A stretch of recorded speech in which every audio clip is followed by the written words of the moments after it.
So the other day I had a buddy of mine here in the shop looking at this project, and so he's kind of looking at it, and at first he didn't say much, and he was kind of looking towards the front end, and he's looking there, and you know, look at those little tires, you know. In my mind, I'm kind of imagining what he must be thinking, you know, with those little tires on there. He's probably thinking like, what kind of a nut job, you know, look at that thing, no suspension and some sort of a tripod with two wheels, like, doesn't even make any sense. So then I told him, well, no, it's actually just a, you know, a dolly just to move the machine around till I get the front end sorted out. And so, well, then that made more sense.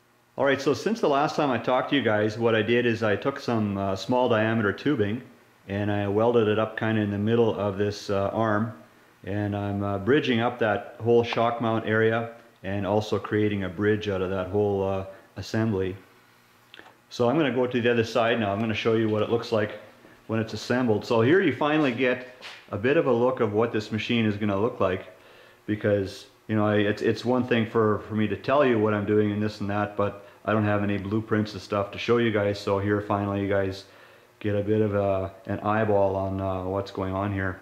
So this, what you see would be like, let's say if the driver was in the machine and there's some suspension sag in it, you know, several inches, maybe even 8-9 inches or so, and my shock here is just being supported with duct tape right now, just to give you a bit of an idea on how that would look. So then down in there's you get an idea how I'm using that shock mount.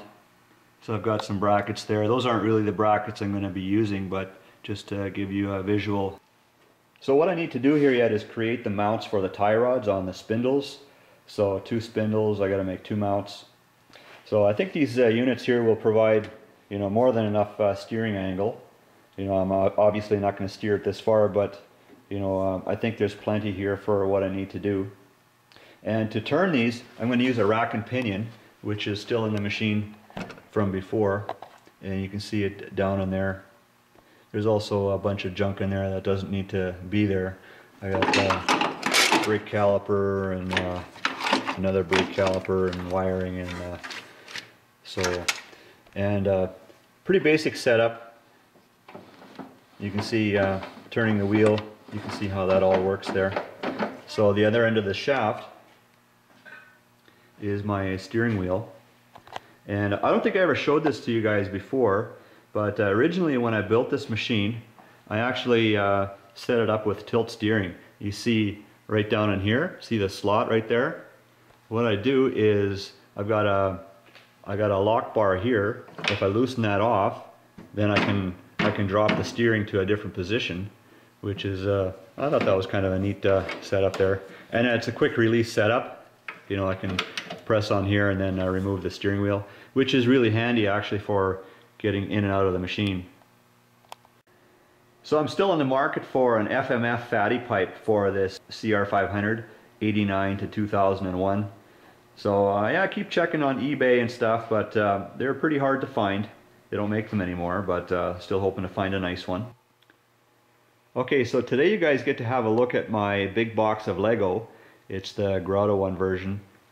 So a really handy selection here. Once I got this project done, I'm going to clean this up and you know, store away a bunch of tubing that I don't need. So, and then I had somebody asking me a while back whatever happened to the Suzuki Busa engine that I was going to use for this project. Well, I still have it, just sitting on the shop floor here and waiting to be put to use. Well, I've been gathering up a few parts here for the 465. I want to get ready for this restoration project here, and I actually do want to ride it yet before I tear it all down.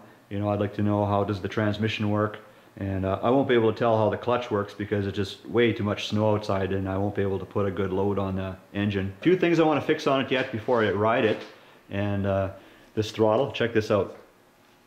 It stays exactly where I put it. So major sticking throttle. You know, I've been on a bike long enough to know that I'm not really excited about riding a bike like that.